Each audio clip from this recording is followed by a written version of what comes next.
তুমি যাও। মাফ করে দেন স্যার। না না না, কালকে থেকে তুমি আর আসবে না। স্যার আমার মাফ করে দেন স্যার। পিছনে তাকাবা না, একদম সোজা চলে যাও। ড্রাইভারকে নিয়ে গেলেন ওই জায়গায়, কি হইলো? ও প্রতিদিন আমার গাড়ি নিয়ে যেয়ে গাড়ি থেকে তেল চুরি করে, আবার হচ্ছে গাড়ির বিভিন্ন পার্টস খুলে 2 নাম্বারই করে, পুরান পার্টস লাগায় দেয়।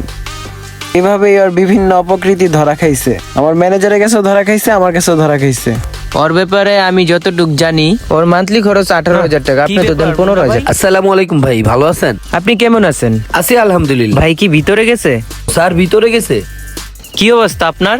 সত্যি বলতে ভাই বেশি একটা ভালো না, বুঝছেন কেন, কি হয়েছে?